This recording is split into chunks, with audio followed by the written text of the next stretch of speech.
عبادت کے لیے آسان کرنے کے لیے 4 عبادات دی گئی۔ نمبر 1 نماز صلات، تاکہ تم بھول نہ جاؤ، تازہ کرتے رہا کرو۔ آپ کو معلوم ہے نماز میں ہر رکعت میں سورہ فاتحہ، اور سورہ فاتحہ کی مرکزی آیت کیا ہے؟ 7 آیتیں کل ہے، مرکزی چوتھی آیت کیا ہے؟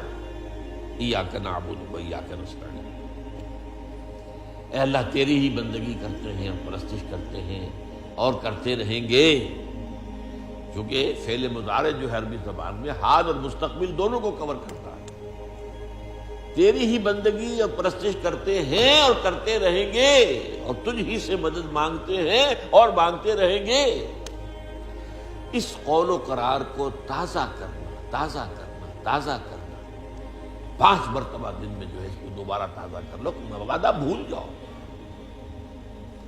بڑا پیارا شعر ہے حفیظ جالندری کا کہ سرکشی نے کر دیے دھندلے نقوش بندگی، آؤ سجدے میں گریں لوح جبیں تازہ کریں۔ یہ ہماری پیشانی کے اوپر گرد و غبار آ گیا ہے، اس کے اوپر جو بندگی کا نشان ہونا چاہیے تھا اللہ کی بندگی کا، وہ جو ہے دھندلا ہو گیا، اور سجدے میں گریں، خاک پر رکھیں اپنی اس پیشانی کو اور یہ کو تازہ کر دیں۔ بندگی کا نقش، بندگی کا جو یہاں نقش ہے وہ تازہ ہو۔ سرکشی جو ہے نفس کی سرکشی، سرکشی نے کر دیے دھندلے نقوش بندگی، آؤ سجدے میں گریں لوح جبیں تازہ۔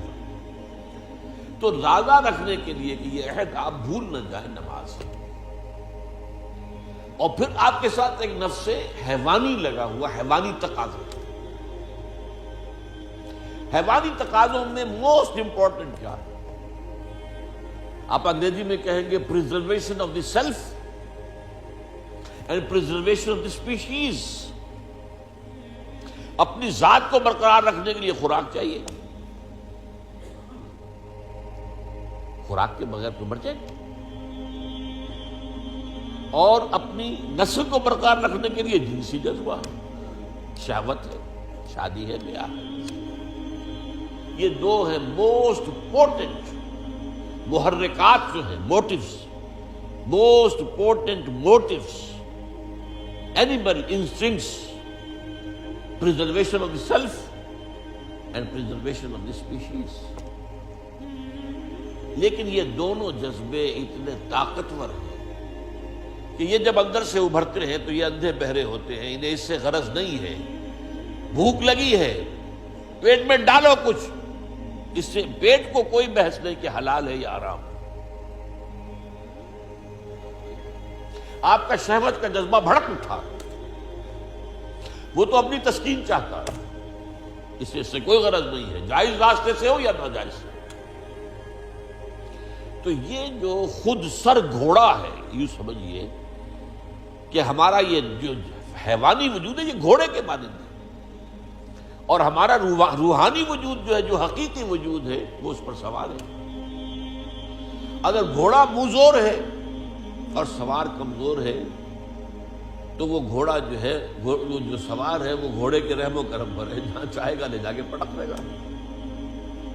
وہ سوار کی مرضی سے تو نہیں جائے گا، جدھر وہ چاہے گا جائے گا، اور جہاں چاہے گا پٹک دے گا۔ تو اس منہ زور گھوڑے کے اوپر سوار ہونے کے لیے آپ کو ذرا اپنی خودی، اپنی انا، اس کو بھی طاقتور کرنے کی ضرورت ہے۔ اس اپنی خودی اور انا کو طاقتور کرنے کے لیے روزہ رکھ دیا گیا۔ پورا دن بھوکے رہو، برداشت کرو، پیاس بھی ہے تو برداشت کرو۔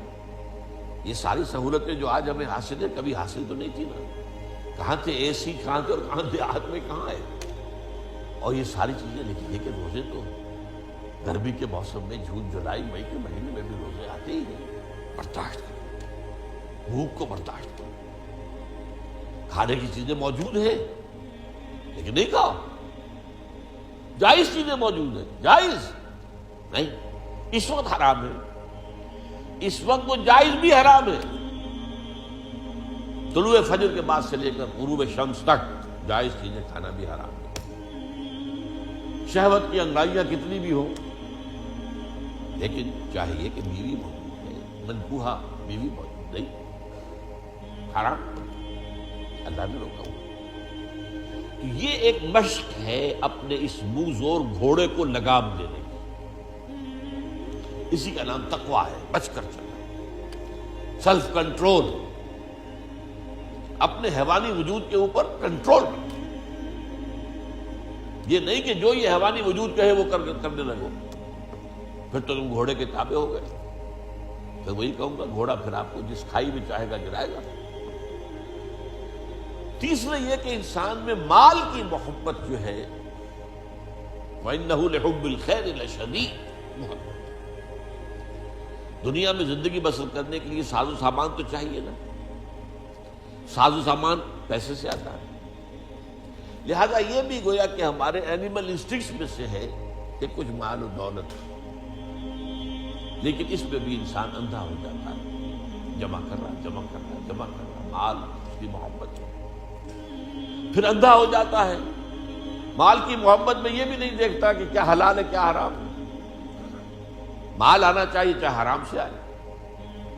اس کو روکنے کے لیے زکوٰۃ دو، خرچ کرو، دینے کی عادت ڈالو، دو، اللہ کی راہ میں دو، اتنا تو کم سے کم دینا ہی ہے، ہر حال دینا ہے، اس سے بھی زیادہ اور دو۔ عام لوگ سمجھتے ہیں صرف زکوٰۃ پر اکتفا نہیں، ان فی المال لحقا سوی الزکوٰۃ، حضور نے فرمایا تمہارے مالوں میں زکوٰۃ کے علاوہ بھی حق ہے، اس کو ہم کہتے ہیں صدقات نافلہ، مزید اور خفیہ دو، اور اس طور سے دو کہ داہنا ہاتھ جو کچھ دے رہا ہو تمہارے اپنے بائیں ہاتھ کو اس کی خبر نہ ہو، اس کا ڈھنڈورا مت پیٹو۔ زکوٰۃ جو ہے وہ تو اعلان دی جائے گی، اسلامی حکومت میں ریاست خود دے گی، یا فرض کیجئے اموال باطنہ ہیں آپ خود دیں گے تب بھی اعلان دے گے، لیکن جو صدقات نافلہ ہے یہ ہے حکمتیں اس عبادت کو آسان کرنے کی، اور یہ ساری حکمتیں جمع کر دی گئی ہیں حج کے۔ حج میں ذکر بھی ہے اللہ کا، تلبیہ بھی ہے، شاعر اللہ کو دیکھنا ہے۔ حج میں آپ کو معلوم بیت اللہ کو صرف دیکھنا بھی ثواب ہے، طواف کر رہے ہیں۔ پھر یہ جب احرام میں ہیں آپ تو پابندیاں بھی نفسانی جو ہے، جو روزے والی پابندیاں بھی کچھ آ جاتی ہیں، تعلق زن و شو نہیں ہو سکتا، چاہے بیوی ساتھ ہے، احرام کے اندر ہے وہ تعلق حرام، پھر پیسہ بھی خرچ ہوتا ہے۔ تو تینوں حکمتیں وہ جامع ترین جو ہے سمجھیے کہ عبادت ہے، اسی لیے کہا گیا ہے کہ حج مبرور جو ہے وہ شے ہے، جو حج اللہ کے قبول ہو جائے وہ شے ہے کہ جس کے بعد انسان کے سابقہ زندگی کے سارے گناہ معاف ہو جاتے ہیں، اور وہ ایسے ہو جاتا ہے جیسے آج ہی اس کی ماں نے اسے جنا ہے، جیسے وہ آیا ہے بچہ معصوم ماں کے پیٹ سے، ایسے ہی وہ معصوم ہو جاتا ہے۔ لیکن وہ حج مبرور، حلال کی کمائی سے حج کیا گیا، حرام سے نہیں، اور وہاں حج میں وہ ساری پابندیاں جو ہے بڑی عمدگی کے ساتھ، اعلیٰ اسلوب کے ساتھ نباہی گئی، ولا رفث ولا فسوق ولا جدال فی الحج۔ اب یہ ہے اصل میں جو دو لفظوں کا فرق میں نے واضح کرنے کے لیے اتنی لمبی بات کی ہے، عبادت اور عبادات۔ لفظی طور پر تو عبادت کی جمع عبادات، نماز بھی عبادت، روزہ بھی عبادت، حج بھی عبادت، زکوٰۃ بھی عبادت، یہ سب عبادات۔ اصل عبادت کیا ہے؟